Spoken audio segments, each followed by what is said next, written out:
love, courage, truth. Glenn Beck. All right, it's not looking good for Roy Moore again today. Senate Republicans really don't want to get him elected, and neither do at least 5 women now. Yesterday, Beverly Young Nelson announced at a news conference that Moore attacked her in his car when she was 16 and he was 30. Nelson said Moore offered to drive her home one night after she was waitressing on her shift and it was over. Her boyfriend didn't show up, so he said, "I'll take you home." She said they got into the car and he drove her to the back of the restaurant where he locked the doors and then he groped her. He tried to take her skirt off, grabbed her neck, and tried to force her head toward his crotch. She said, "I thought he was going to rape me." After she struggled against his advances, she said that he dumped her out of the car in the parking lot and sped away. She also said that Moore told her that he was the district attorney and she was just a child and no one will ever believe you if she tried to report the incident. Moore says this is all a witch hunt, but even if one of the allegations against him is even partially true, everybody in Washington is saying he should drop out of the race and check into therapy. Senate Majority Leader Mitch McConnell believes the woman and now wants Moore to drop out. Now Republicans are brainstorming ways to kick Moore out even if he wins in Alabama's special Senate election on December 12th. One option would be for Republicans to allow him to be seated in the Senate, and then expel him. Some are even considering a write-in candidate. That seems unrealistic this close to the election. But then again, no Democrat has ever won a Senate seat from Alabama in 25 years, so it may not be so far-fetched. This Alabama Senate election is a microcosm of America's current social and political quagmire. The flood of sexual assault and harassment accusations against powerful men, and the willingness of voters on the right and the left to overlook serious character problems in candidates in order to win. Some things are more important than winning. Will America rediscover them?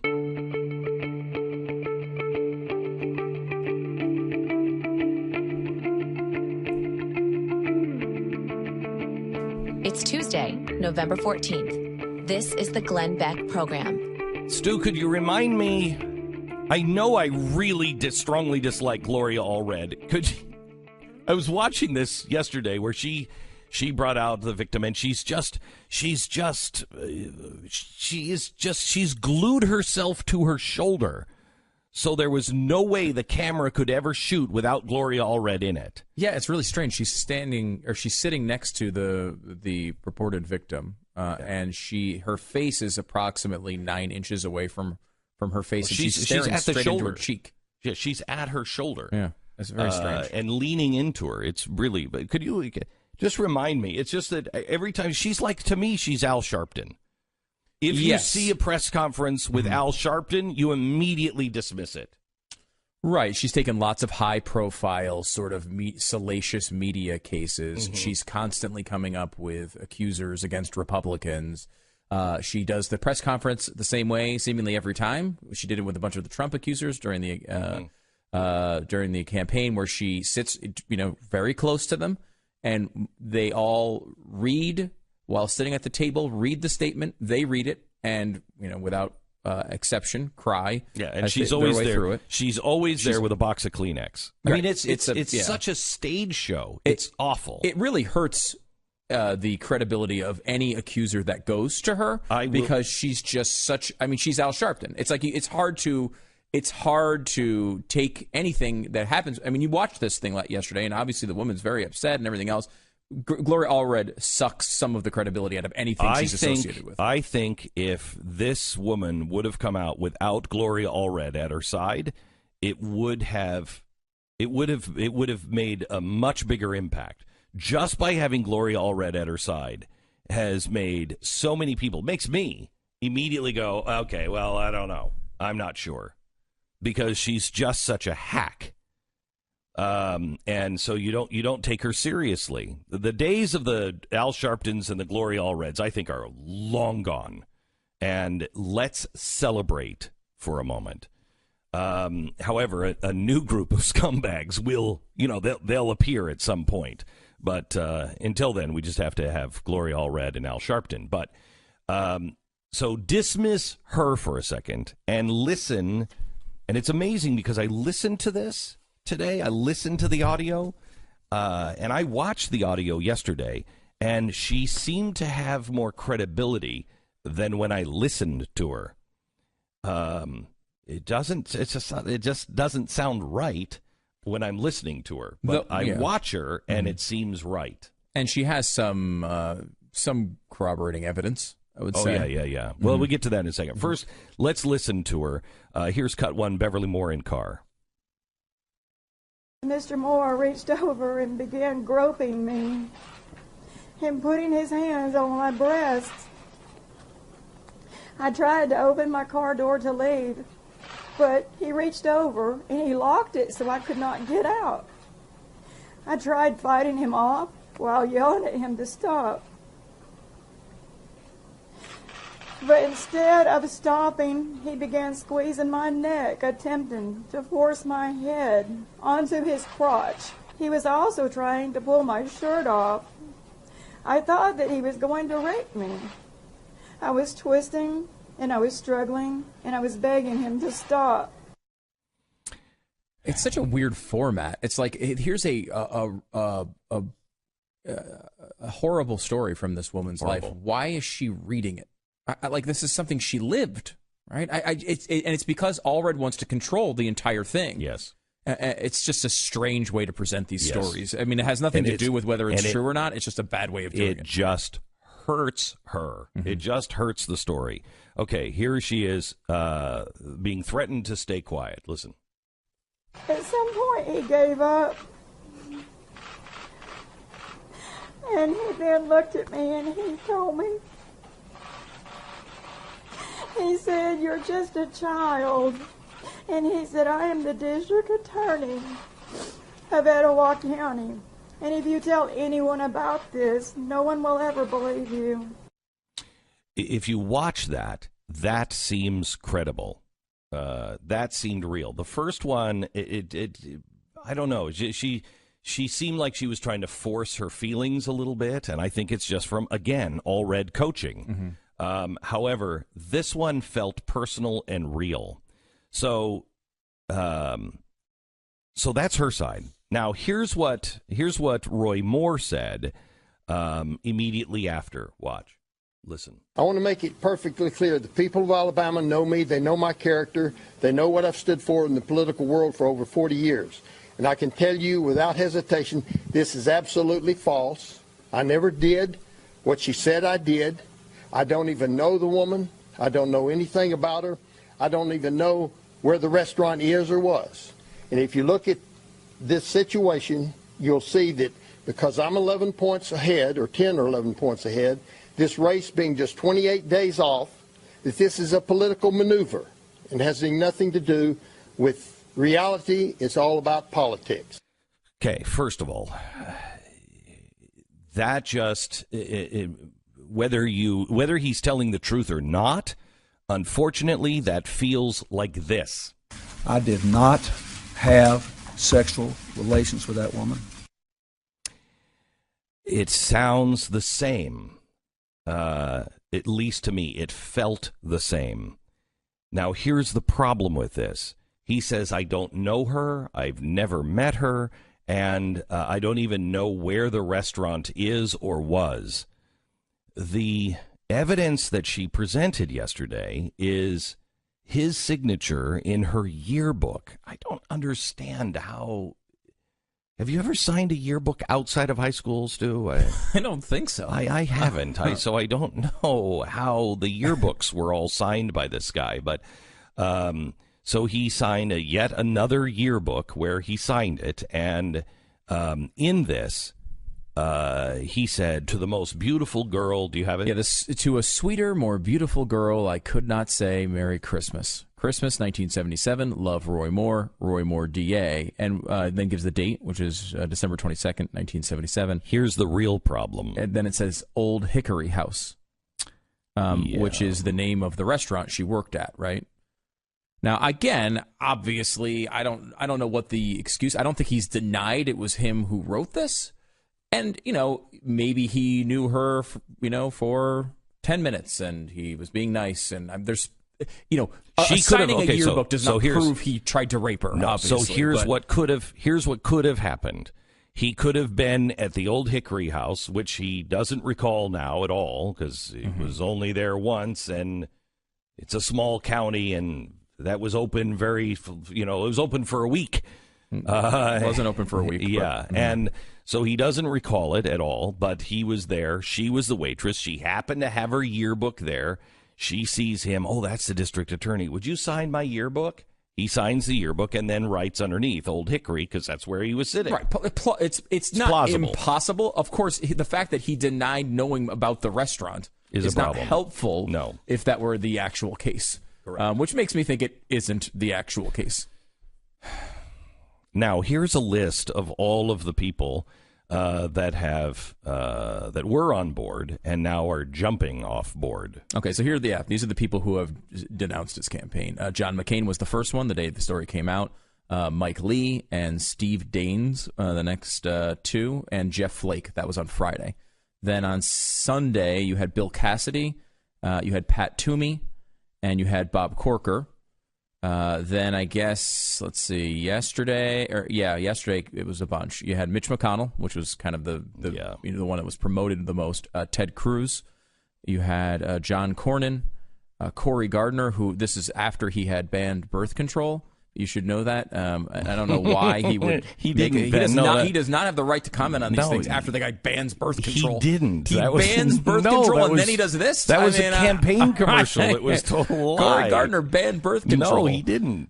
Shelby, which is a big one, obviously being from Alabama. Then you had Lindsey Graham, Susan Collins, Orrin Hatch, and Todd Young. I mean, so I think he's lost everyone. You're at 16, not everyone, 16 of 52 Senate Republicans have now denounced or withdrawn their endorsement. Not good. Not good. Suboptimal if you want if you want a Republican to have that seat. Really not a good thing. Again, they can't really do anything, though. As you point out, there are some crazy things they can try to do. But the bottom line is that people in Alabama are going to make this decision. Moore cites the poll where he's up 10. Two other polls have shown different stories, one showing a tie, another showing his opponent up 4.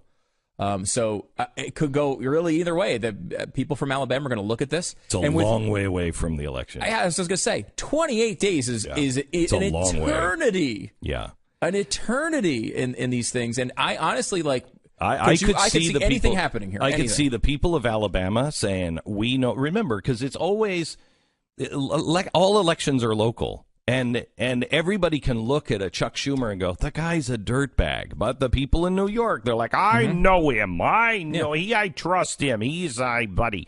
And so, you have no idea how the people of Alabama are going to react to this. But it's not going well. It's not going well for Roy Moore. And I am for one. I don't want to hear anything from the left. Chelsea Handler yesterday tweeted, Can you imagine being this woman and have to listen and not being believed and all that? Yeah. You know who retweeted that with an answer to it? The answer just said, yes, I can imagine. Juanita Broaddrick. When the left decides to believe Juanita Broaddrick, who I believe was so credible, when they will actually take on Bill Clinton and say, you know what, maybe we should look at those women, maybe we've done a disservice, when they begin to look at him, I will believe they actually mean it, and it isn't just about politics.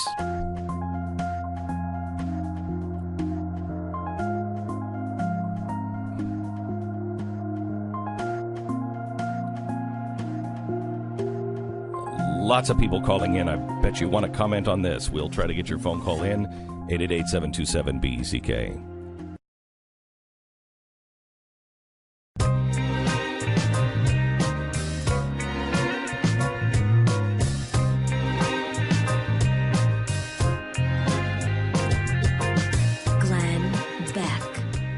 Welcome to the program.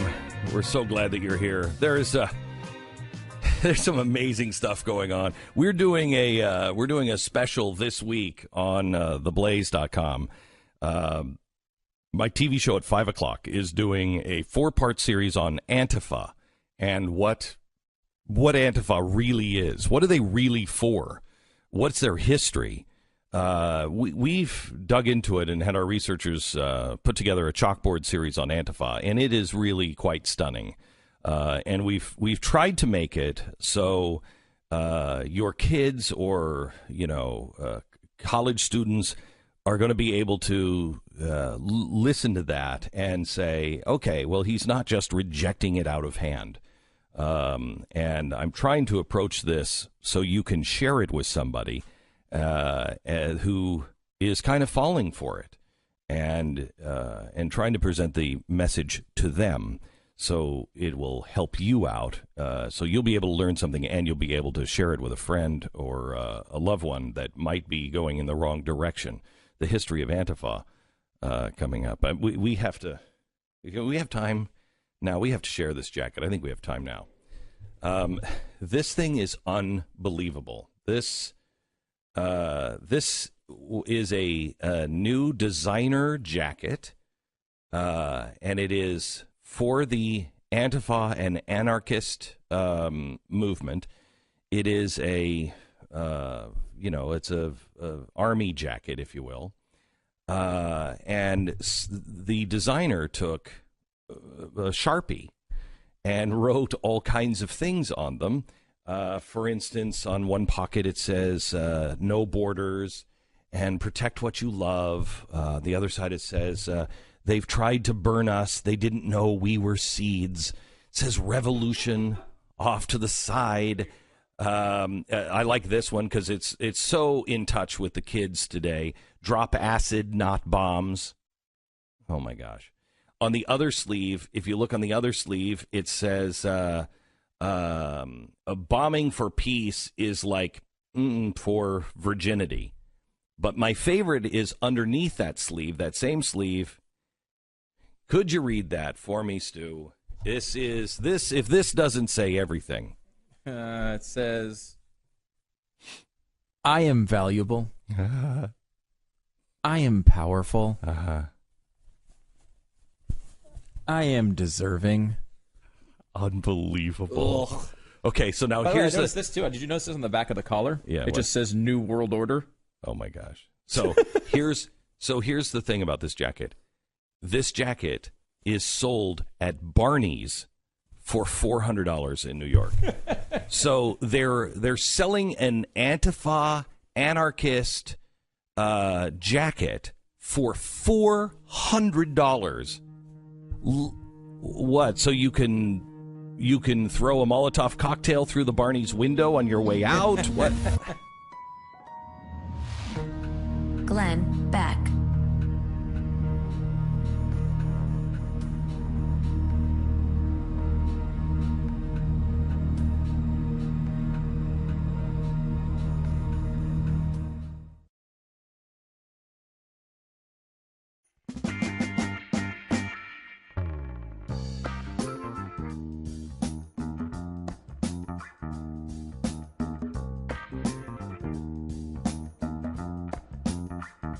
This is the Glenn Beck Program. Welcome back. So the other day, USA Today taught us all a little bit about guns. Oh yeah, and the need for really understanding the ins and outs. Because I mean, a lot of people will say guns are good or guns are bad, and not really understand the nuances of firearm use in this country. And USA Today does, and they do. They not only understand. They not only understand the nuances of gun safety, they also understand what the rails on an AR are for. Mm-hmm. They understand all of the attachments. They understand that. And they were talking about the shooting the last week and discussing the intricacies of the weapon he used. And they showed the different attachments. And they said, these are the only attachments you can have, though. Yeah. There are some other attachments. Yes. And you should know about them, such as for example, the shotgun attachment, which you would take an AR-15 and then attach, for some reason, a shotgun to the bottom of it. Correct. And everybody has one. Which everyone basically has. Everyone has one. And then, of course, the very famous chainsaw bayonet. Yes. Now, Who doesn't? You may have never seen, because if you're not from Texas or one of these southern states with all the rednecks in it, you may have never seen someone with a chainsaw bayonet, but it's very common. I told my son, I gave it to him for Christmas. I think he was about 6, and I said, try to be careful with this. And so, he's been having the AR with the chainsaw attachment for years. Now, I don't know if you saw this, Stu, but I went out. I spent the day. I couldn't find a single Cabela's that was selling the chainsaw attachment. That's so strange because I think it's something like 97% of all guns have chainsaws attached to them. And I don't know. Maybe they were all sold out because so many have been sold. Could have been. Could have been. So we had to make ours, and I went to the range. And I seems like a good idea. Let me just say that out front. It seems like a good idea. Something that the NRA would be all for. Oh, my gosh. Have they endorsed this yet? No, they haven't. No, they haven't. Huh. In case you missed it, here's a little clip of it. It's we heard scary. from USA Today the other day about all of the dangerous things that you could just buy right off the shelf to adapt your AR rifle. Of course, the one that everybody who's in the NRA knows is, of course, the AR chainsaw attachment. Here in Texas, they apparently were all sold out. We couldn't find it at a single Cabela's, so we had to make one ourselves. And, I don't know what we've been doing this whole time, missing out on all of the fun. Look at that thing. Because, there's really no reason for the chainsaw. After all you really have to do is Sight was off. shoot your target. Nice in the here. head. And there's really absolutely no way he's going to survive that. He's shooting a dummy. But just to make sure, we have the chainsaw bayonet. Now, I want you to know, yes, it is a scary looking black gun, but it's environmentally friendly. We didn't want to put any more nasty CO2 into the atmosphere, so shot your victim, and of course, he's completely dead. You get down to your victim, who is clearly already dead, shot him in the mouth, in the eyes, and in the neck, and then you can go to work. Just take your AR from scary to sick.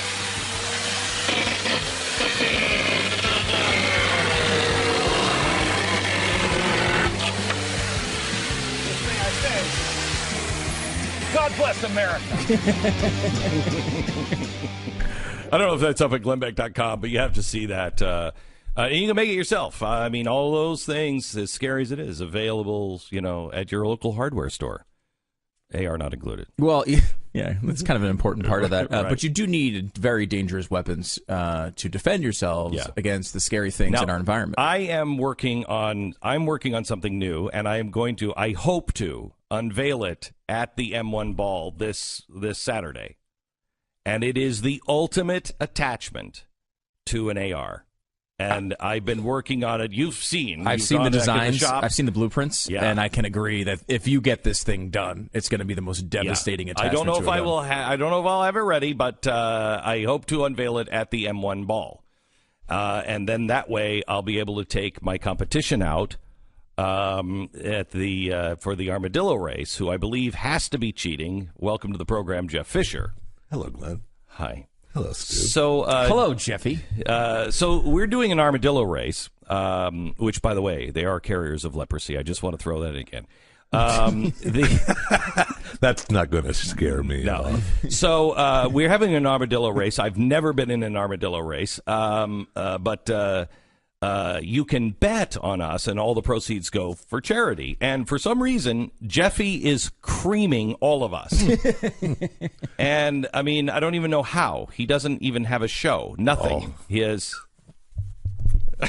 Now, Jeffy, of course, was hosting the Morning Blaze with Doc Thompson this morning. I happened to see that when we came in. Right. Yes, I was. I filled in for Doc the last couple of days. Right. I know the Blaze But Radio other Network. than that, I got nothing. You got nothing. Well, I got Chewing the Fat on the Pat Gray Unleashed program. Yeah, Chewing the Fat with Jeffy. But nothing else. Other than that. Yeah, well, you don't have a podcast. Yeah, but what's that? Anyway, so those podcasts, that's a fad. Nobody. Boy, anyway, no Jeffy, I wanted to bring you in. Yeah. Because a listener. Oh, boy. Yes. A listener wrote in. Glenn and Stu, you should know. Did I tell you that I felt really, really bad that I broke the boot off of the armadillo the other day? What? Yeah, I broke the boot off the armadillo. It was here, and I broke it on the air. The trophy that I'm going to win? And it really bothered me. Yeah, he was deeply. He was worked up about that because it was the big prize for the armadillo and race. For the actual race. Yeah. I mean, the race of financial, that's just another race. That's a race. This is for I'm the trophy. Hands down. I'm already winning hands down. Right. You are winning. You are winning so far. I've been practicing. Yeah, so anyway, it says just an FYI, Jeffy broke the armadillo leg. He did it on Facebook Live last week. He just stuck it back on there. It's not Glenn's fault. Is this true? Absolutely true. 100%. You let Glenn suffer on national radio television. I was in the other room going, Mercury One, do not come over to Glenn Beck. Don't tell him. I asked her later that day if she'd come over and told you that it was already broken. No, we have listeners who like us. Yeah. I mean, not enough, apparently, because I'm in second to last place and Glenn's in third to last place. It's wrong. It broke. So how did you break it? It broke. Right. How did you break it? Did you take a bite out of it, or what happened? Yes, it was lunchtime. That's what happened. I heard if you fry them up, the armadillo can get pick those up right off the road. They're good to go. They're carriers of leprosy. Not after you cook them. Now, the people are kind enough to have me in front, defeating you people. I mean, seriously, other people. You are up by give or take 50% over Pat. I know. Who is in second place, and you're crushing us. You're 3 times basically Glenn and I. Listen, people. People. This isn't right. This is wrong. Fix this. This is wrong. Fix this. Go to mercury1.org and fix this. Mercury1.org/armadillo is how you can get there. You can see the race, and you can donate. And this donate money to me. All the money goes to charity. All the money goes to Mercury One. You're right. And so when you do that, when you donate something, you can select who it will benefit on the armadillo race. It cannot be Jeffy. It should not be Jeffy. It should be Stu. anyone. It could be anyone. You could put money on leprosy. Doc, I'd be okay. Pat, Brad, anybody. Yeah. Just not Jeffy. Really? Yes. Can't be done. Wow. Can't be done. I mean, a vote for Jeffy is a vote for leprosy. It really is. Really is. You hang around him too much and your fingers start to fall off. Your arms fall off. So it's ugly. It's ugly. So thank you, Jeffy, for making me feel good. Well, it was great to stop by and see you. Yeah, no, it was always good to see you. Boy. Oh, man, did I miss seeing you. Oh, do I miss you every day? You bet. You bet. And thank you for breaking the trophy. Yeah. That was incredibly nice and honest. I thought it was I thought it was classy that you owned up to it, too. You didn't just go, oh, crap, and stick the boot back on. I'm glad. No, that's a classy move. Well, it's a classy move. What else you gonna do? I don't know. Admit it, But I did. Okay. After you confronted me. Thank you, Jeffy. By the way, last night I finished 3 paintings. I kind of want to sell them as a set, but I don't think anybody's going to buy them as a set. The 3 people that are the defenders of freedom. The 3 people that were really responsible for bringing down the Berlin Wall. One is Ronald Reagan, one is Pope John Paul, and the third is, I think, Meryl Streep. No, Margaret Thatcher. Did you have a review here, Jeffy, on some of the artwork? Glenn's actually getting pretty good. I'm looking at him going, those aren't bad. Yeah, those aren't bad. You're getting pretty good. I mean, you're saying you did those. Yeah, I did them. I mean, I know your name's on them, but I'm actually saying no, I did right. them. Okay. You can verify. My wife yelled at me all weekend. Believe me. Those look great. Those cause battle scars at the house. She's like, stop it. Stop it. Enough. And Enough. so it's and you listened clearly. Yeah, I did. Jean-Luc Picard. No, that's Pope John Paul. A young Hillary Clinton. No, that's Margaret Thatcher. And, of course, the Cowardly Lion from... No, The Cowardly Lion. that would be Ronald Reagan. It looks like the Cowardly He Lion. was really hard. He was really hard. I struggled with that one.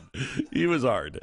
Pope John Paul, Margaret Thatcher, pretty easy. Ronald Reagan, for some reason. But, I mean, it doesn't look like the Cowardly Lion, does it? Yeah, look, if you kind of look at, if you look at the fur around his mouth, as the white part is fur. No, it's not fur. Now it looks like it's a Cowardly Lion. It does look like a big mustache thing happening. Are you making? Is that a commentary on Reagan? Or are you saying he was a coward? Is that what that is? No, wow. I mean, Glenn, he's the 100th most important person in the world of art. This is a guy who makes statements with his art. With his art, you know that, Jeffy. Absolutely. We've known that for years. I think these will be posted up on their auction site, and then they will go for the live auction. But I think you can bid on them online as well. They're not up there yet, but they will be, I think, tomorrow or something, at mercury1.org /M1Ball. I think we'll take you there. You just look for the auctions. They really should be sold as a set, though. I think so. They were made for a set. Yeah, that is a set. They were made as a set. So you can't sell them separate. Period. I don't want to, but it's for charity, so whatever they want to do. And you go to mercury1.org /Ronald Reagan is a coward if you want to look at Glenn's latest artwork. No, that's not even. It's a strange stance. No, I'll say I don't know that even.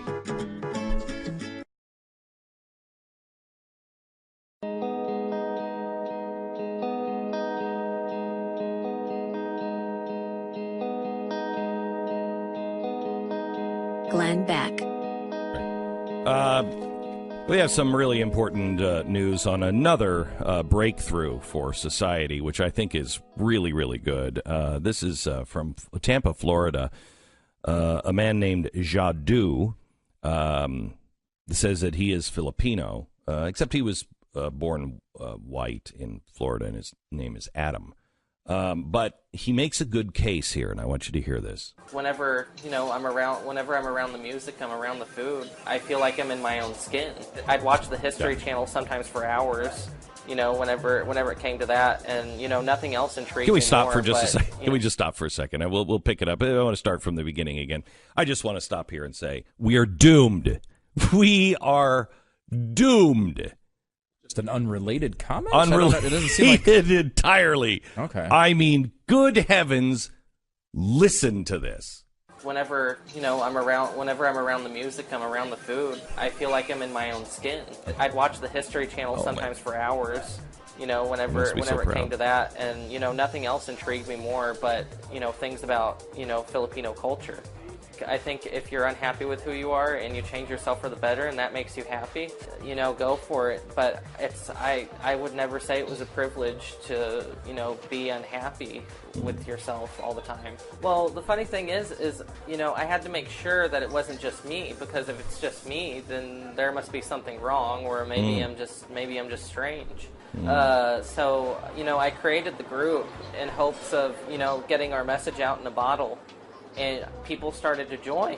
People started to message me about, their conflictions with themselves. My family knows about my transsexuality, but they don't know anything about this. It's just my mom is kind of an older world person. Okay, stop.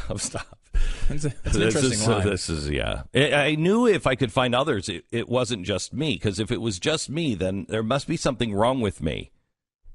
No, have you ever thought that there's another option? There's something wrong with you and a few other people. Just because you could find somebody else that's like, you know what? I know you're white, but I believe you're Filipino because I'm white and I believe I'm Chinese. That doesn't mean there's nothing wrong with you. Glenn Beck.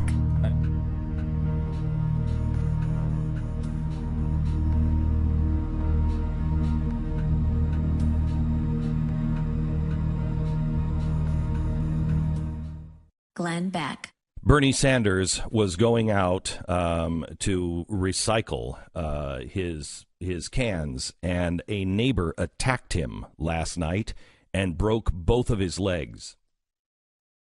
Now, if I told you that story and it was true, That would be pretty outrageous, right? It would probably be the biggest thing that has happened. I mean, it would be everywhere. If I told you that Elizabeth Warren's arm was pulled out of her socket by an angry neighbor when she went to pick up her, Amazon Prime box of custom presidential buttons, everyone would be really upset, outraged, and they should be. Why? Because you're human. You have feelings. No person should be viciously assaulted by another person. And at that point, your political opinions don't mean anything. But speaking of political views, you could just imagine how crazy the left would be over one of their own being treated so badly. But they would be livid, right? And calling for immediate criminal prosecution if it was happening to one of theirs, right? Why is it we hear crickets when it comes to Rand Paul's attack? In his first interview since he was assaulted by his neighbor, Rand struggled to speak. He has 6 broken ribs and a damaged lung. Despite his injuries, he tried to explain that there was still no motive that he could imagine. Rand said this was his first encounter with this neighbor when he was attacked. They never had words over anything. Now, there had been this ridiculous story that his neighbor attacked the senator because of grass clippings, and then it came out that he had vitriolic feelings for the Republicans, and he was very anti-Trump. Now, Rand does have a record of siding with Trump, but he is no means the president's cheerleader. There was also talk about the, yard maintenance and the property line, but all of the neighbors have debunked that as a false narrative. So what the hell is going on? A U.S. senator was attacked. We know one thing for certain. Rand's neighbor, who was charged with 4th-degree assault. How does that even work? He was released on Saturday on a $7,500 bail. Isn't it time we all find some common ground and say it doesn't matter if it's Bernie Sanders or Rand Paul? We have to make sure the attacker knows that his behavior is not acceptable, no matter what your political bent is. Here's some. It's Tuesday, November 14th. This is the Glenn Beck Program. I have been really trying to bone up on the future and reading a lot of science lately, and I'll share some of that with you in the coming weeks. But I firmly believe that when I told you in 2005 that America, you're going to wake up and you're not even going to recognize your country, that seemed crazy. And I think we're there. I think people are like, I don't even understand this world that I'm living in. You take that feeling and, you double that, triple that. That's how you're going to feel. By 2030, life will be completely different on planet Earth. Not just the country, but all life. The way we interact with each other, the way we move, everything, medicine. I think we are 15 years away from curing cancer and muscular dystrophy. There's some bright days on the horizon, but it is going to cause a lot of turmoil, especially if you're not prepared for it. So I was reading an article from Auto News, and it came from Bob Lutz. It's called Kiss the Good Times Goodbye. Bob is quite a credible guy. Retired as vice chairman of General Motors, 47-year career in the global automotive industry, senior leadership positions for 4 of the world's leading makers. He was the former vice chairman and head of development at General Motors. His resume is quite long and extensive, but I would rather have you just listen to him. Bob Lutz is joining us now to talk about the future of the auto industry and the automobile. Bob, how are you, sir? Fine, thank you, Glenn, and you? I'm great. I'm honored that you would come on the program. You wrote an amazing story called "Kiss the Good Times Goodbye," where you're talking about how everything is going to change, and you say the automobile is a thing of the past. Yeah, and I said, in that article, I said in 20 years, and if some people are taking issue with that piece, nobody is taking issue with the future as I outline it. Everybody says, yeah, we accept that. That's the way it's going to be. I think a lot of people have trouble with my statement saying it's going to be in 20 years. And, as I look at it in retrospect, I think, yeah, maybe that is a little overly pessimistic because, first of all, what I didn't say in the article is that the move to fully autonomous modules that are not controlled by humans will occur in stages, and that's what one or two of the critics of my article have pointed out, and they're quite right. It'll begin first in the urban centers, where human-driven cars will be banned. But in the outlying areas, in the rural countryside, et cetera, it'll take longer. And the whole thing may take, instead of 20 years, it may take 30. But So Bob, I that is the one thing that I found in your article, because I thought everything was spot on, except you were talking about fully autonomous vehicles, and the problem we have now is the middle of the country is unmapped, and the middle of the country changes so often because we're building and growing, et cetera, that it's going to take a long time just to be able to map the entire country. Is that the problem you're seeing as well? No, I don't think the mapping is going to be a problem because, for instance, one of the big mapping companies, a company called Usher, and I have to disclose that I'm a board member, but they have ways now of putting mapping devices on fleet vehicles, big fleets like FedEx, UPS, and so forth, so that mapping will be a continuous thing. And and that's another reason why it will probably go in stages. But I'll tell you what, the metro areas are thoroughly mapped, and that's where the problem is with human-driven vehicles, is in places like L.A. and Chicago and so forth, where you just there's so much national productivity lost sitting in traffic, not to mention accidents due to distracted driving, texting, intoxication, and so forth.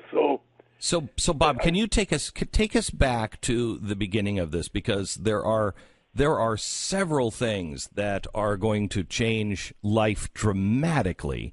And coming from, a former chair of General Motors, it really carries a lot of weight, because you say these are not cars as we know it. In fact, performance will be a thing of the past. You think that it could wipe out BMW and Ferrari, et cetera, as we know it. Is General Motors, are they going to be making these pods, or do you see them made by Google? Well, I don't think Google knows how to manufacture. I think they're good at software, but somebody else will be. They'll be the transportation, the enablers, the transportation providers, but the so-called modules will be made by companies that know how to do that at low cost, and that'll be the global automobile companies. Except what's going to be gone is the whole brand value of automobiles. Mine's more expensive, mine's more prestigious, mine comes from Germany.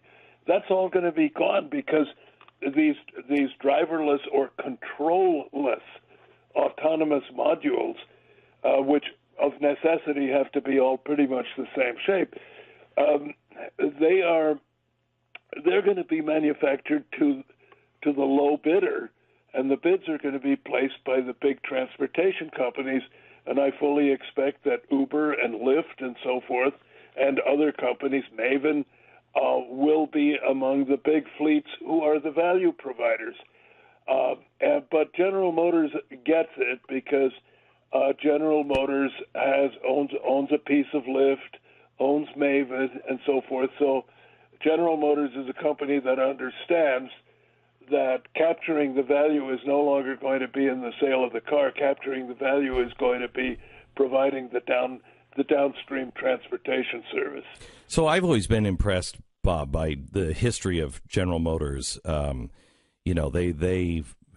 Ford gets all the credit for the assembly line, but it was actually the former chairman of Chevy that was working for Henry Ford that actually put it together in a workable way. They also were Fisher Carriage originally, and when they saw the assembly line finally work, they said, okay, we got to get out of the horse and buggy business, and we're going to make automobiles. So they've already transformed once.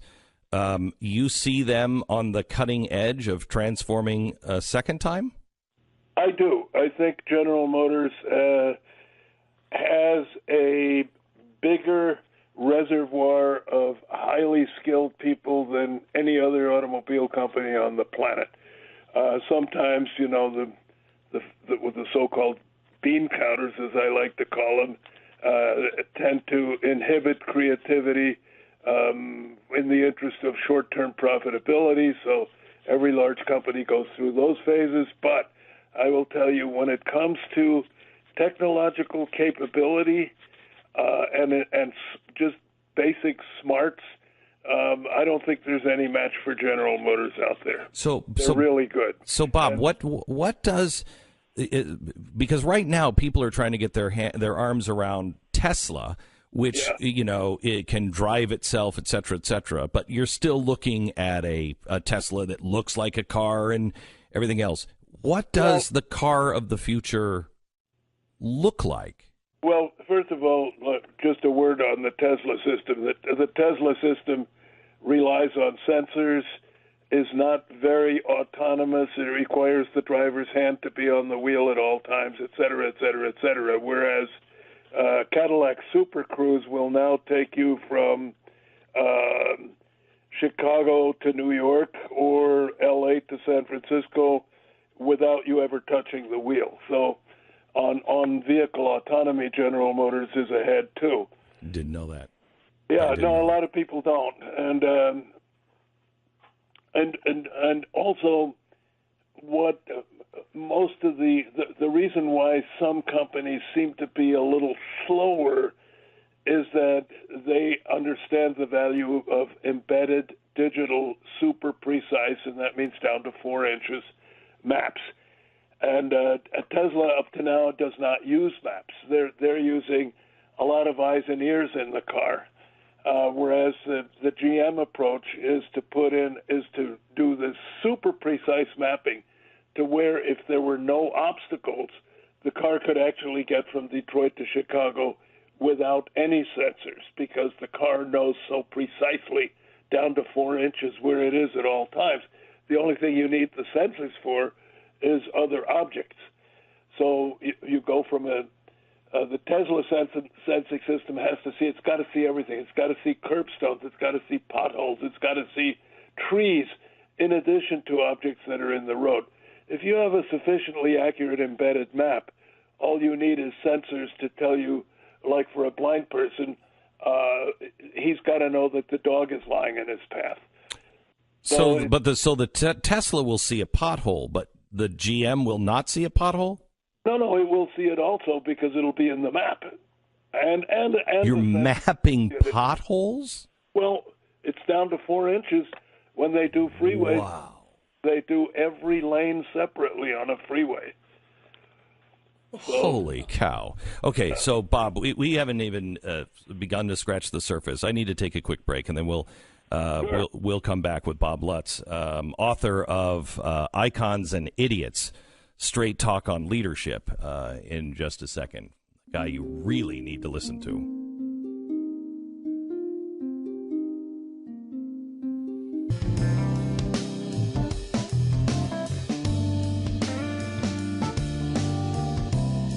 Glenn Beck. Former vice chairman and head of development at General Motors, Bob Lutz, wrote an article, Kiss the Good Times Goodbye. He says the end state will be a fully autonomous module with no capability for the driver to exercise command. You'll call for it. It'll arrive at your location. You get in, input your destination, and go on the freeway. On the freeway, it will merge seamlessly into a stream of other modules traveling at 120 to 150 miles an hour. Bob, why is the average person hearing this kind of stuff and they're not keeping up with technology? What makes this different than the prediction of flying cars? Well, flying cars, you wind up with either a lousy airplane or a lousy automobile, but it's very hard to ever get flying cars right. And by the way, as I never tire of saying, and I remind my automotive friends of this, vehicle autonomy is actually full vehicle autonomy is easier to attain in the 3D space than it is on two-dimensional surfaces. If you have like an autonomous helicopter taxi service that connects the inner city to the airport and just shuttles back and forth, that, from a technological and software and control standpoint to solve, is far easier than doing it on a surface roadway. So yeah, there will be a lot of flying modules that operate in three-dimensional space, probably from ground level up to about 1,000 feet, so that they don't interfere with regular air traffic and can stay outside the FAA system. So no, your comment was a very, very astute one. It will be both.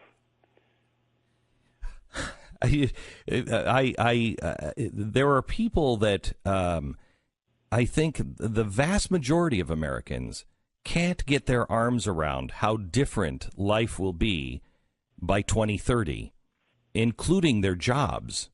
Can you go into that at all? Well, a friend of mine was with IBM, Advanced Systems Development Division, in the 60s, and they forecast that by the year 2000, and they were off in their timing, we would have a largely cybernated society with machines producing machines, machines designing machines, machines maintaining machines, and a lot of the wealth in the world being created basically fully automatically without human intervention. And what do we do then? And even IBM in the mid-'60s postulated that what we were going to have to do is so much wealth is being produced by so little human input that we would evolve a system where people essentially get a guaranteed annual salary just to do nothing, which would enable them to open a little cobbler store or a local bakery or start making violins again. So all things that have disappeared. So I do believe that's going to happen. Medicine can largely be replaced by technology. Okay. So Bob, hold on just a second. I want to pick it up right there and how life is changing and what it means to the average person. Glenn Beck.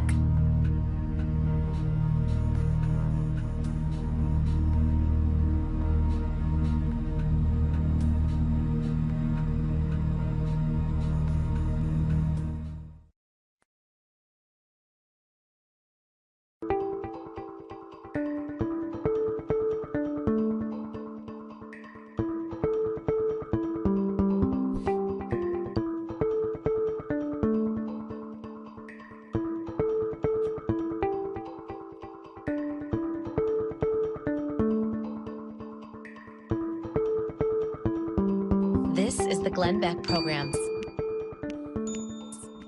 We are lucky enough to have Bob Lutz on. He is the former vice chairman and head of development at General Motors, who wrote an awesome article that you really need to read, Kiss the Good Times Goodbye.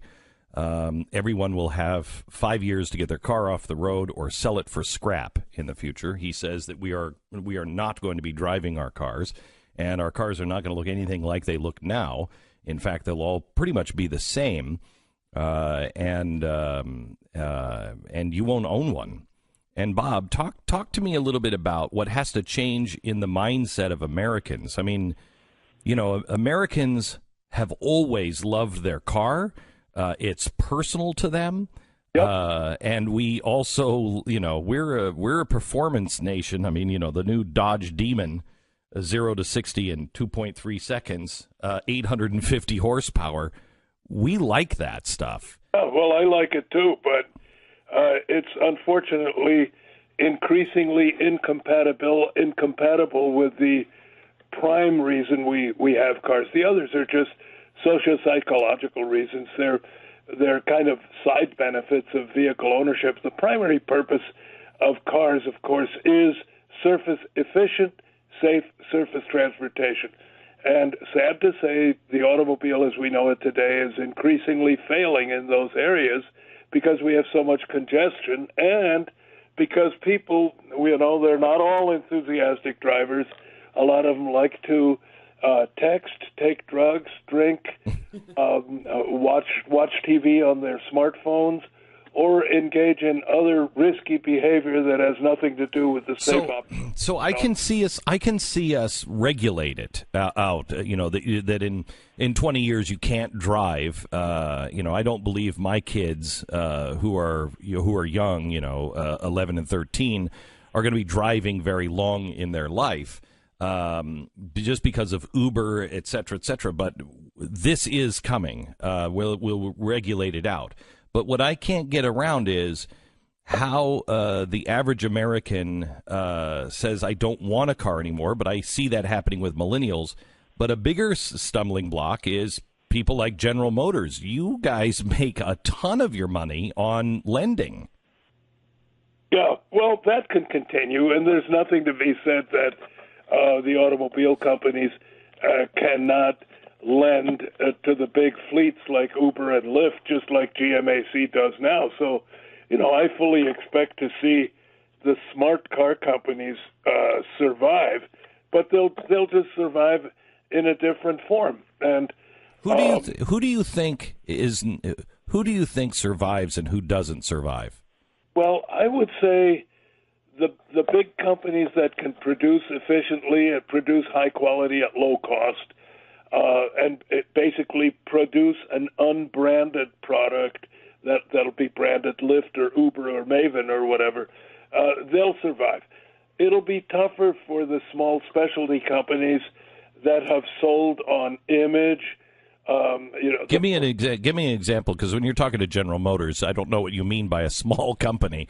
So, I think specialty manufacturers like Maserati, maybe even BMW or Mercedes, you have to ask yourself, do those companies add any value in the basic transportation function, or do they sell because of a whole series of social beliefs and aura that's attached to the brand, an aura of superiority that's attached to German origin and so forth? Well, when all these things are branded Uber and Lyft and whatever, a brand isn't going to matter.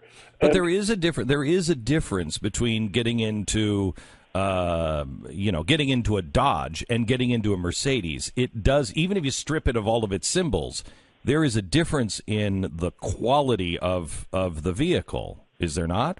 Well, I in terms of, maybe the materials are a little nicer and the seat fabric is a little nicer, but at the end of the day, in terms of performing the transportation function, and that's basically the primal reason we have automobiles for it, is efficient, rapid, safe, human surface transportation in two dimensions. And, in major urban areas, the automobile as we have it today, not so much the car, but the people that are operating it, and it's an integral part of the equation, increasingly failing in that task. And autonomous modules that are short, not driver-controlled, do not depend on human reaction, where the person in front of you at a traffic light takes 4 seconds to wake up that the light has turned green. None of that's going to happen anymore. And we'll save enormous amounts of productive time for the whole economy. So you say that just like horses aren't used anymore, but rich people have race horses, You say that the Ferraris and et cetera, will be had by the uber rich, but No. will that be would that be used on a racetrack? Well, no, but there are. First of all, I didn't say racehorses. I said you have to use the analogy of horses in general, so that there will be off-road dude ranches for 4x4s. There will be privately owned tracks where you could drive any car. Some of these might be public, like public golf courses, where you have to demonstrate that you can drive, and if you can drive, you can buy an hour or two on the track. So the car hobby will continue to exist. It's just not going to continue to exist on public roads. And I don't. These places are cropping up all over the United States already. There's one in Michigan and Pontiac called M1 Concourse. There's one in Illinois, Autobahn, one in New York called Monticello, and so forth. And you basically buy. It's like a country club. You pay an initiation fee, and then you pay your dues membership, and you can actually leave your cars out there. And there will be manufacturers that continue to cater to that market. And the nice thing about those cars is they'll be totally regulation free. You can make them any way you want, because since they're not on the highways, the feds and the local states have no jurisdiction over them. So, Bob, as I look into basically what IBM said would happen by the year 2000, they were off by probably about 30 years. Yeah. But we are moving in that direction, and as I see the rate of change that is coming, the best thing we can teach our children is that change is constant, and to not cement their thinking into anything, to always be looking for new things and experiencing new things. I don't know how to teach that even. Well, it's not being taught. In fact, they're being, the liberal establishment is teaching exactly the opposite. I mean, every time some species happens to fade away out of the ocean or the rivers, it's considered a major tragedy, because these people behave like, okay, so the world is millions of years old, but now it's finished. And, the world is never finished. It's in constant state of flux and mutation. And the same thing is true for society and technological progress. Now, I've been asked to describe automotive transportation 150 years from now. And you know what I tell them? I said, we won't even travel anymore. It'll all be virtual. So, Bob, so what if you are somebody who is working in anything that involves an automobile now? What should you be working on? What should you be thinking? How can you prepare if that is your livelihood? And second, how can we prepare our kids? What should we be teaching our kids now to prepare them for a different America?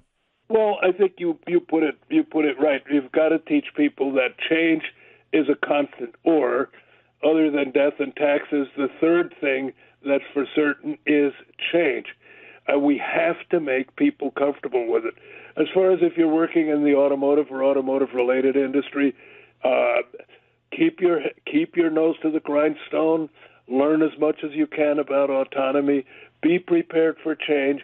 But, this is going to be a gradual transition. So most of the people working in the industry today will live out their careers in the automotive industry. It's not like it's all going to happen in 5 years. But as we were saying earlier, happen it will. And again, I think you said it right. When it comes to teaching our kids what's important, you have to teach them about the inevitability of change. Bob Lutz, it is an honor to talk to you, and thank you so much for all of the work that you do with the Marines and our servicemen and women. We're appreciative for what you've done. Hey, thank you, Glenn. I'm surprised you know about my Marine Corps service. Oh, yeah. We do our homework. Our homework. So thank you, sir. Yeah, thank you. God bless you. Bob Lutz, former vice chairman of General Motors and head of development at General Motors. Incredible. I mean, the vision of that future, you think of all the things that would need to change. I mean, we've been talking about $1 trillion stimulus bill over the past year or so in Washington. how differently should that money be spent if it were to be spent? Entirely differently. When thinking about a future like that, and I can't imagine that Washington has a handle on this. No, you talk to people, because I have. You talk to people in Washington now, they wouldn't even understand what he's saying. And I believe he's too pessimistic on the timeline. You think 20 years is not too far out? I think 15 years is right on the money. And it may be changing. He might be. I may be wrong on the banning of cars, but we will by 2030 we will be talking about that seriously. And I don't know when the technology really cements itself, but by 2030 you will not recognize your life. You will not recognize the country. Well, as you think of how this stuff happens, the iPhone was released 10 years ago. 10. I mean, think of how different the world is because of that invention and others like it. And I think a lot of people look at that stuff and they think, it's so far in the future. And you know what? People aren't going to accept those changes. Yeah, they are. And Bob outlines it really well in his article. You don't have to. You know who's going to do it for you?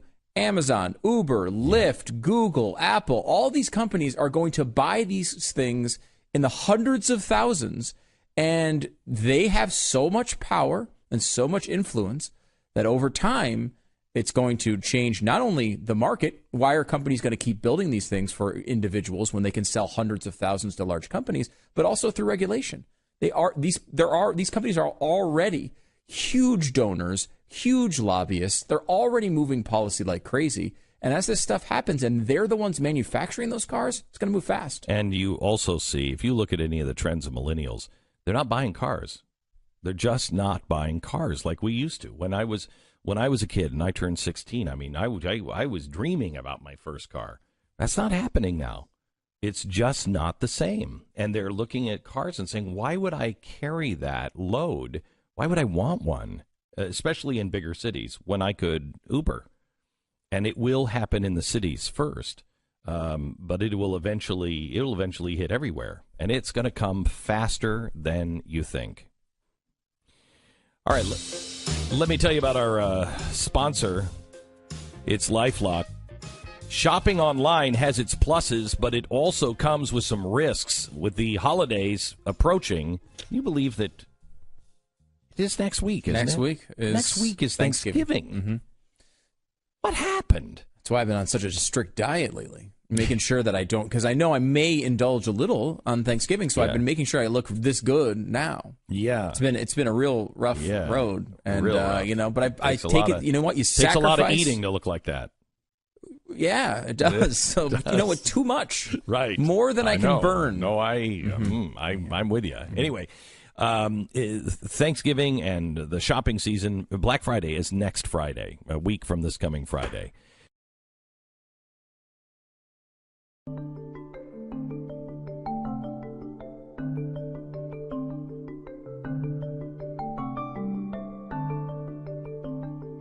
Glenn Beck. So glad that you have joined us today.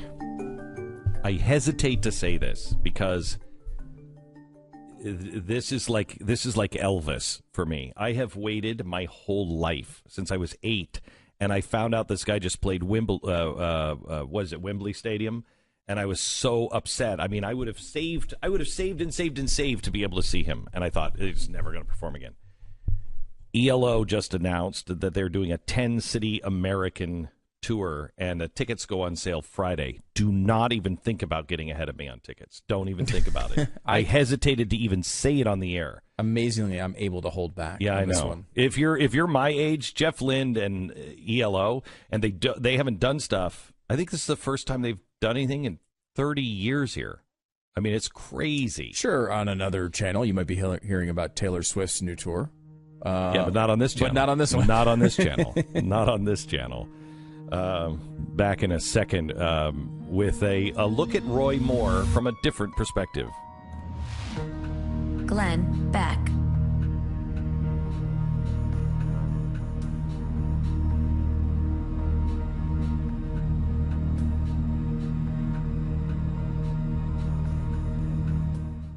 Glenn Beck. Oh, thank goodness I know how to think again. I know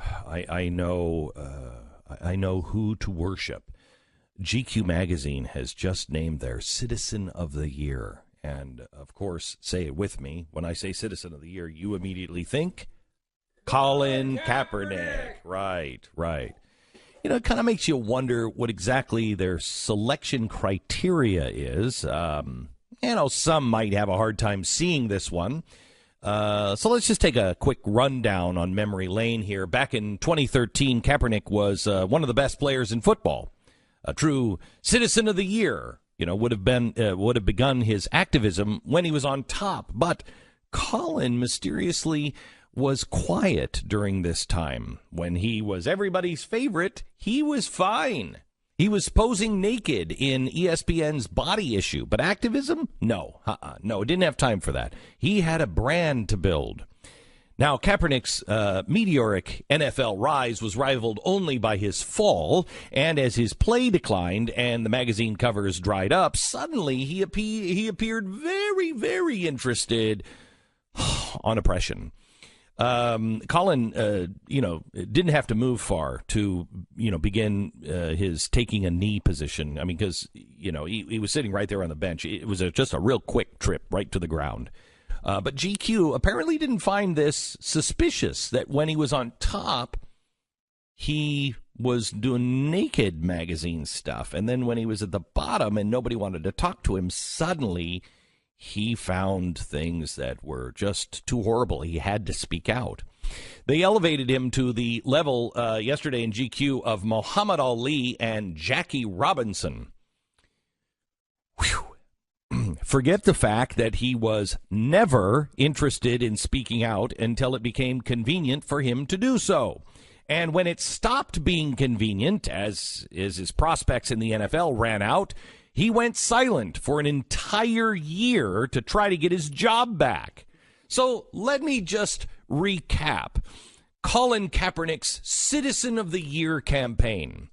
The winner of GQ's award went to a man that began a misguided cause for selfish reasons, and then who abandoned that misguided cause again for selfish reasons. Oh, and I haven't even mentioned the fact that he glorifies Che Guevara, a mass murderer.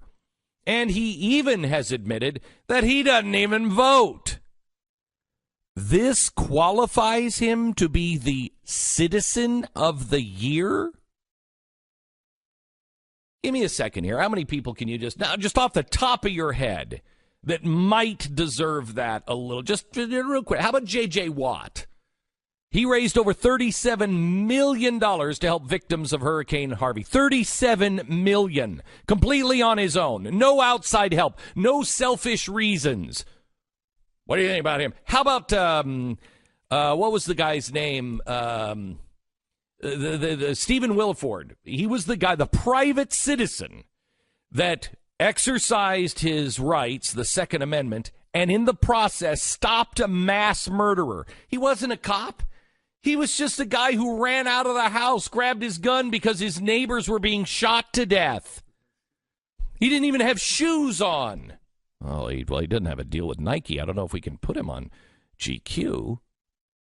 How about the police that took down the New York City truck terrorist, or the Green Berets that died fighting terrorists in Niger, or Colette Sulcer, the woman who sacrificed her own life to save her infant daughter from the waters of Hurricane Harvey?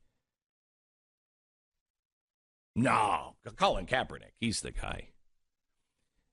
Those are examples of heroes committing uncommon acts of selflessness, in the same way that Jackie Robinson did, in the same way that Muhammad Ali did. Can GQ say the same for Colin Kaepernick?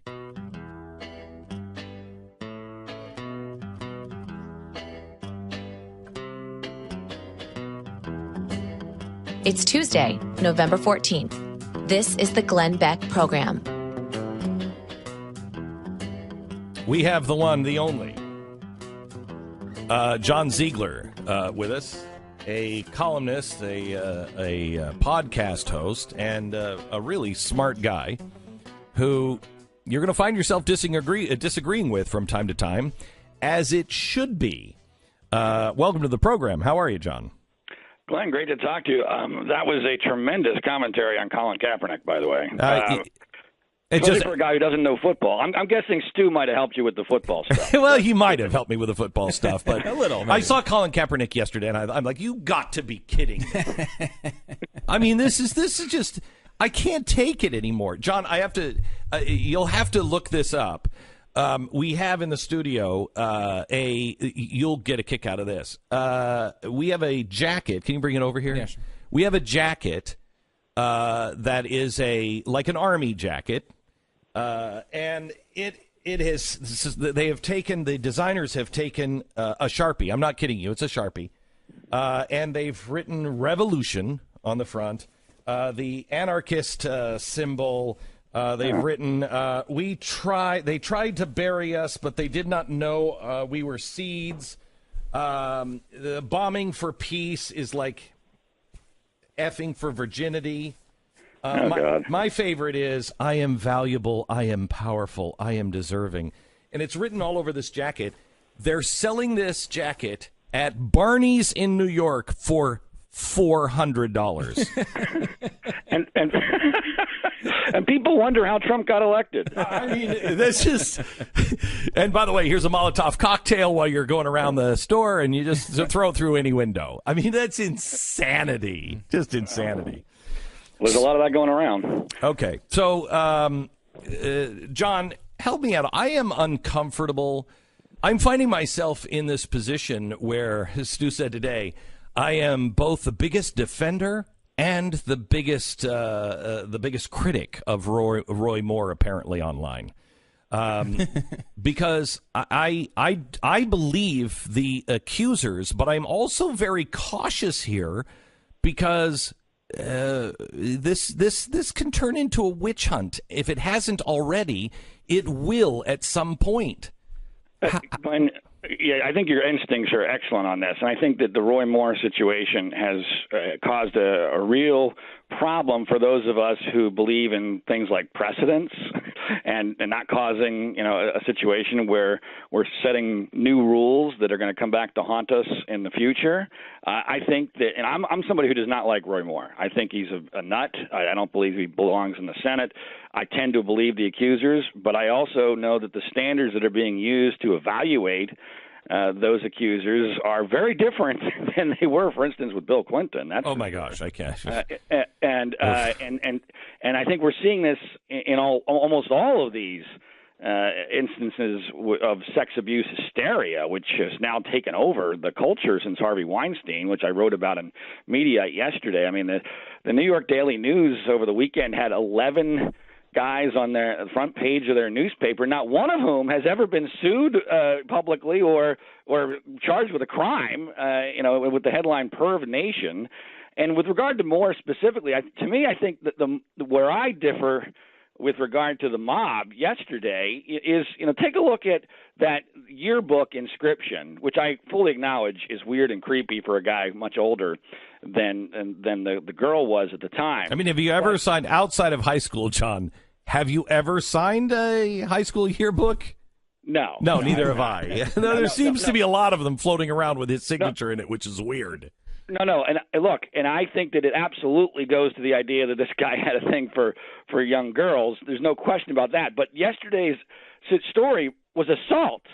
That's very different. Yes. And to me, the idea that a very friendly, perhaps overly friendly, yearbook inscription 40 years later can be used, as it was being used yesterday, as proof of an assault 40 years later, that should scare the living daylights out of anybody, because we are setting rules up now where it is exceedingly easy to destroy somebody based upon a false story. And let's be clear about something. This is the part the media will never accept because it's way too politically incorrect. But one of the things that has happened to our culture, and I'm not saying this has anything to do with Roy Moore, okay? I want to make this clear. But there's no question that in our culture over the last generation, being a victim no longer has any stigma. In fact, for many people, being a victim is something to champion. that you can embrace being a victim, and you can get paid a heck of a lot of money now in our culture under the right circumstances for being a victim. And so the pendulum has swung so much, understandably so. Look, there was a time when no one wanted to come forward and tell these stories, and it was too tough to prove. I get that. But in an effort to try to correct that, we have gone so far in the other direction. And now the media is publishing, major news outlets are publishing allegations, not just against Roy Moore, but against, minor celebrities from 30 years ago based upon nothing but somebody's word when they haven't been charged with a crime. They haven't been even sued. And to me, whenever the news media is involved in a firestorm that involves emotional hysteria, their completion percentage is way worse than Colin Kaepernick's. Okay? Is that possible? I don't know. So John, can we just go through this for a second? Because, for instance, George Takei, I don't like this guy at all. Right. Right. However, I heard the one story and thought, okay, this is not cool. I mean, 30 years ago, one guy. Right. How is this news? And then I heard him on, I heard the tape of him on Howard Stern, and I'm like, well, he's kind of admitting that that's what he did. Right. So I don't know. Out of all of them, I tend to believe the people unless there was a personal relationship with the person. If there's a personal relationship with somebody, then I generally don't. Then I look at it and say, I don't know. However, I don't know. I don't want to defend, but I don't want to condemn. Look, I'm actually somewhat similar to where you are, but I want to take this out of the theoretical and put it into the practical, especially for someone like you, Glenn. Because none of the stories that have been prominently reported to me make my BS detector, which is pretty finely tuned, go off. Okay, but that doesn't mean they're real. But I'm just saying that none of them are like, wait a minute, there's no way that's true. But think about the rules that we're now creating, with George Takei being a pretty good example. I mean, what relevance is George Takei in our culture today? I mean, he's not running for anything. He doesn't run a business. But let's take a look at these new rules. And let's put this in the form of you, Glenn, okay?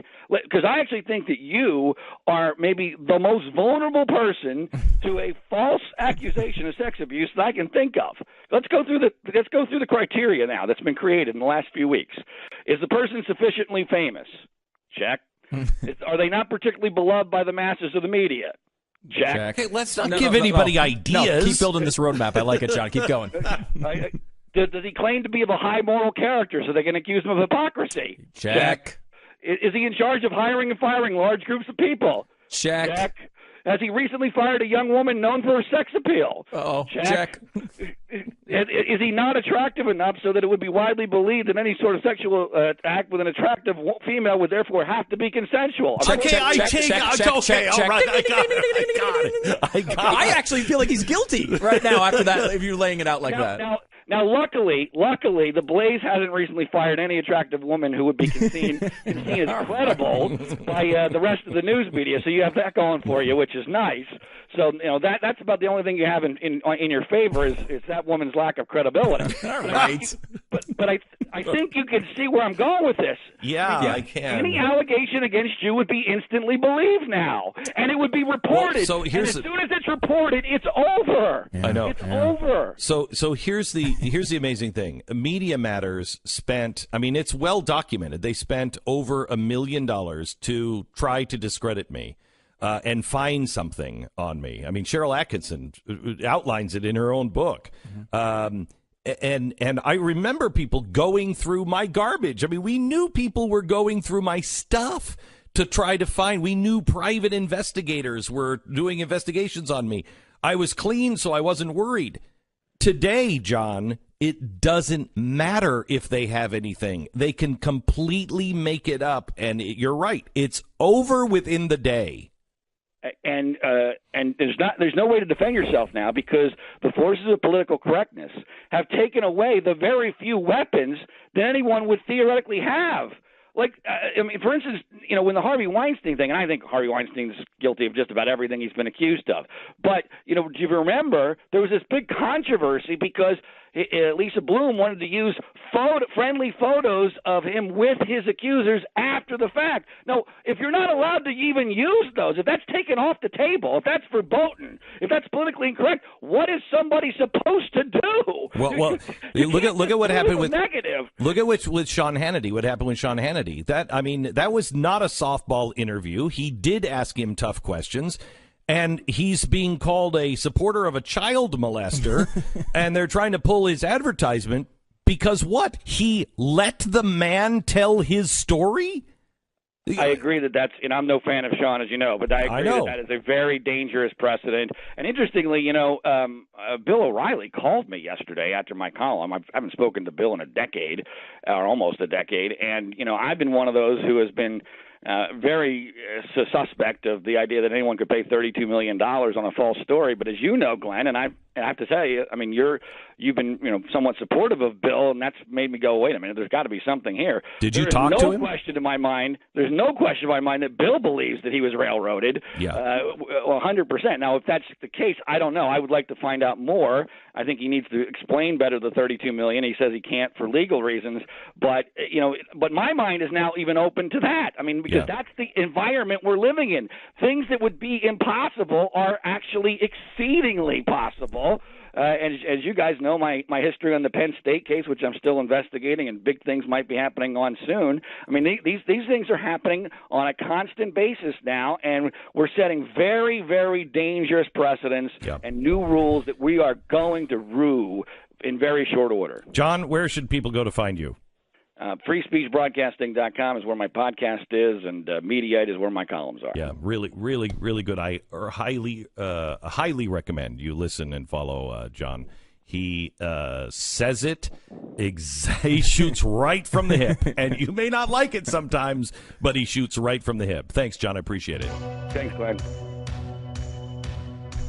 It's amazing, because I can look at these accusers and I say, they seem pretty credible. But I was thinking of the way that we talked about that. We all said these things. I said, seems pretty credible. He said, my BS detector isn't going off. And you said, I tend to believe the victims. These are not standards that you ruin people's lives over. No. And it's impossible to see how we're going to turn back from this.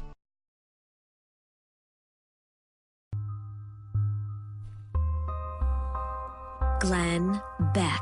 This is a geek day for me. This is double geekdom. ELO announced a 10-city North American tour today, which I will fly to Greenland to see them. And the only other person that I feel this way about is Michael Bublé. And he's just announced his first concert since his son has been sick. Yeah, his son had diagnosed with cancer, and it's been a while since he's performed anywhere. He will be performing, you'll have to travel a little bit, British Summertime in Hyde Park, July 2018. Only performance in the UK that year. So you got one shot at this. It's coming this summer? 2018, July. In July. Well, we might miss that one, but welcome back, Michael Bublé. Glenn Beck.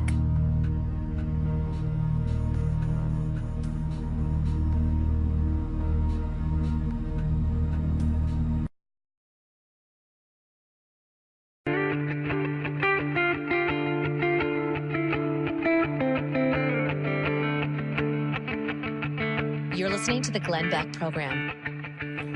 If you've missed any of the show today, you've missed a lot. You missed Bob Lutz, the former General Motors executive, former vice chairman and head of development at General Motors, who talks, we spent an hour with him talking about the future, what it means to the auto industry. He says cars are over in the next 15 to 20 years, and you won't own your own car, and there won't be automakers like General Motors, and I think he said BMW and Mercedes were specialty car companies that he said they were the smaller car companies that would probably go out of business because they're a specialty line.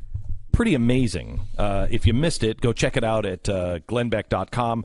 Also, there's a couple of other things. The AR chainsaw video that we actually built one on Friday, and I took it to the range, and it works pretty well. I mean, I want to thank USA Today for the chainsaw bayonet idea. but it works pretty well, and you can check that out at glennbeck.com as well. There's a lot up there today. Pat Gray joins us now from Pat Gray Unleashed. I'm just finishing up here. What are you ready? Stay your same sweet self and have a bitchin' summer. Oh, just okay. Signing your yearbook? I was over at the malt shop signing yearbooks. Really? And right. Couldn't get them all finished up before I had to come out here. So, yeah. I have to tell you, Pat. Roy was with me, and it's a nice time. Yeah. It's a nice time. Yeah. Pat, Stu and I were talking earlier today. I can't remember, outside of high school, I can't remember the last yearbook I signed. Outside of high school? Outside of high school. I didn't sign that many in high school. I didn't either.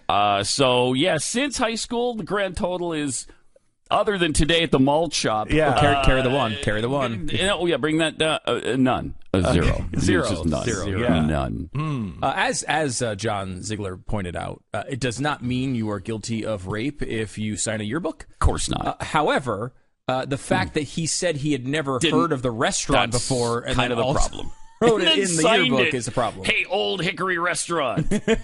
What's the Old Hickory Restaurant? Never heard of it. Okay. Three words I thought of at that time. Had nothing to do with an actual Let restaurant. me play devil's advocate here. I am not sticking up for the guy because I believe the accusers. I really do.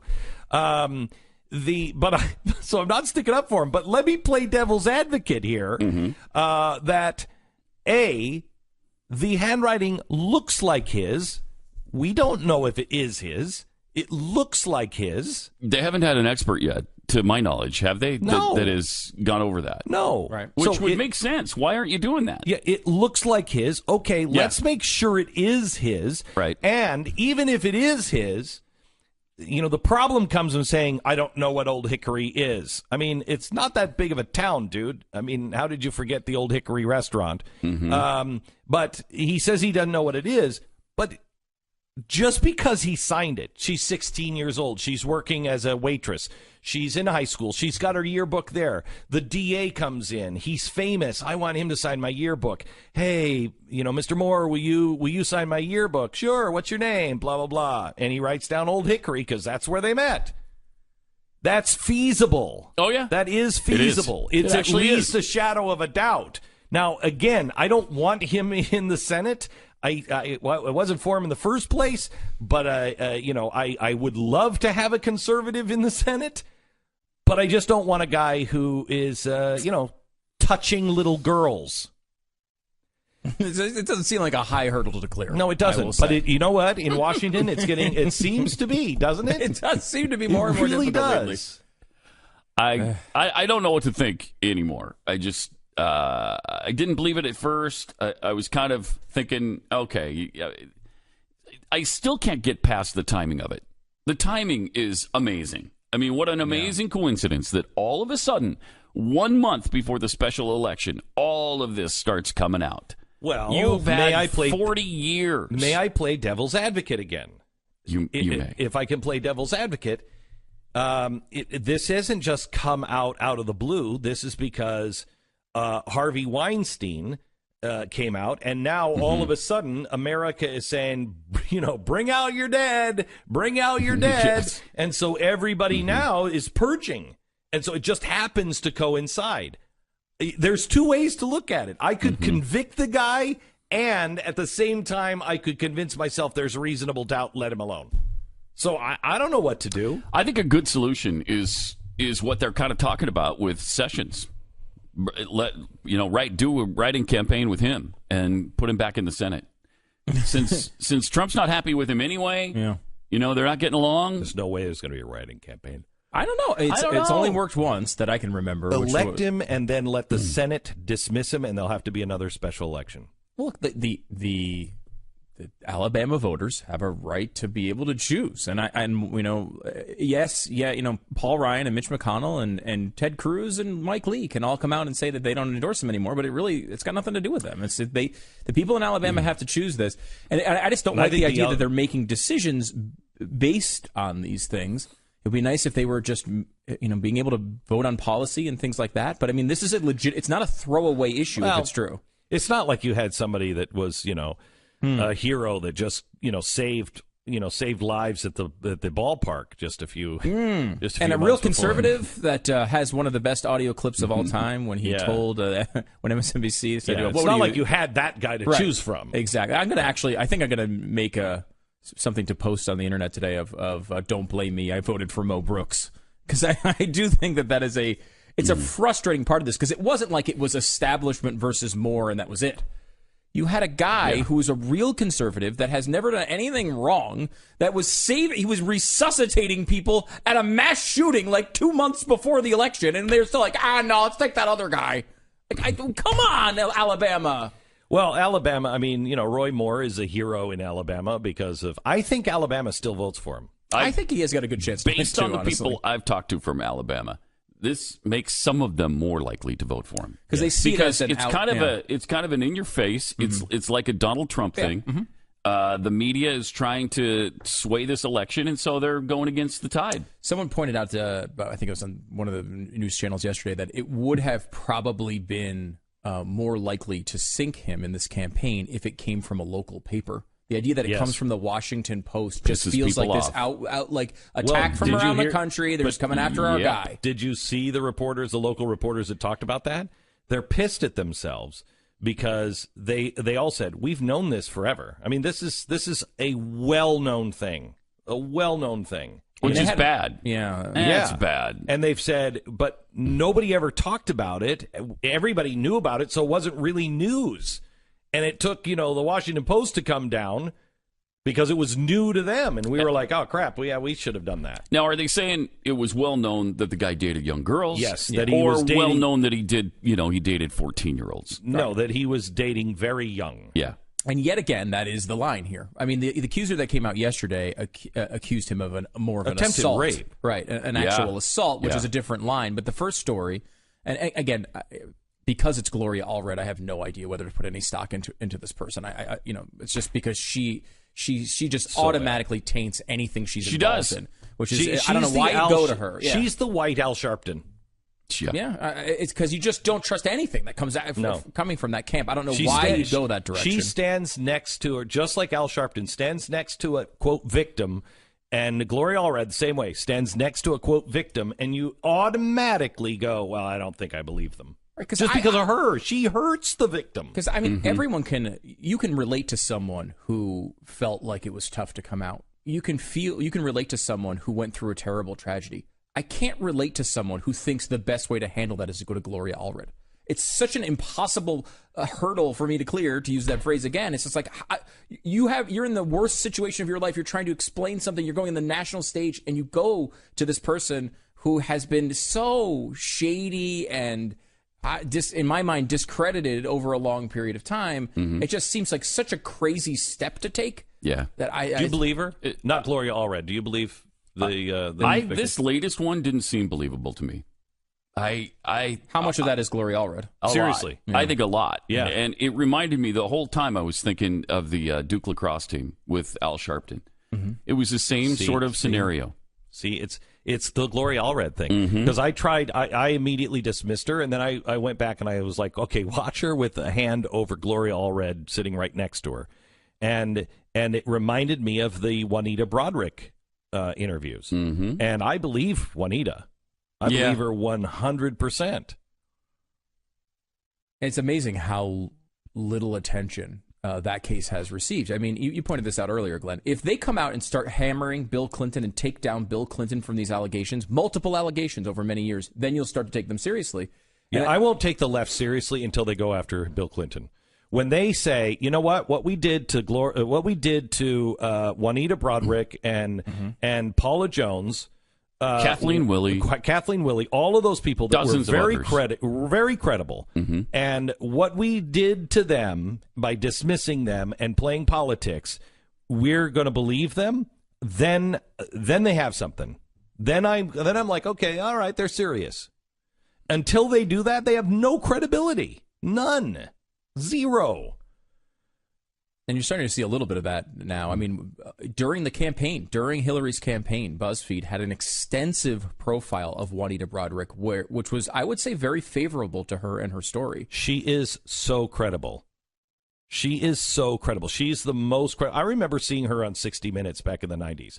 And I remember watching that going, okay, I don't know about Paula Jones. I mean, it seems credible, blah, blah, blah. But Juanita, absolutely credible. And she's more dangerous for the Clintons because, remember, her charge is she was having an affair with him. Or no, she was raped by him. Yeah. She was raped by him. And then Hillary came up and said, what you've done with my husband. I know what's happened with my husband or something like this. And I just want you to know. At a fundraiser, she did this. How important you are to me. And she said it was so creepy and evil, she couldn't take it. When they take Juanita Broaddrick seriously, that's when you will be able to say, okay, let's talk about other people now. But until you take on your own, and it's the same with us, if we don't take people seriously with Trump, with Roy Moore or anybody else, and that doesn't mean condemn them. That means listen to it. Do not just say it's a political game, and then use your common sense. Is this true? Is this not? I don't want to condemn anybody. I also don't want to. I don't want to support them because I don't know. I don't know. Pat, you didn't sign that last year book there. Have a bitching summer. You did that the last time. Class of 18. Okay. All right, all done. 18, you didn't finish the rest. 78. 1878. Oh, yeah. Okay, that's right. Thank you very much. It's an old yearbook. Yeah. He's got old fans. He is, I guess so. Pat Gray on who hangs out at the malt. Who hangs out at the malt shop? I don't know, but a malt sounds freaking delicious. Ever since he said that, that's all I've thought about. That's because I'm overweight. Pat Gray Unleashed is coming up on the Blaze Radio and TV network. You can also subscribe to the podcast at iTunes and everywhere else.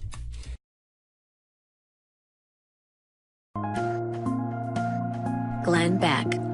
It's really happy to be part this year of the Mercury One Ball and be part of the team that the rules committee for the grand prize of a 2017 truck, GMC Canyon pickup truck. You're part of the rules committee?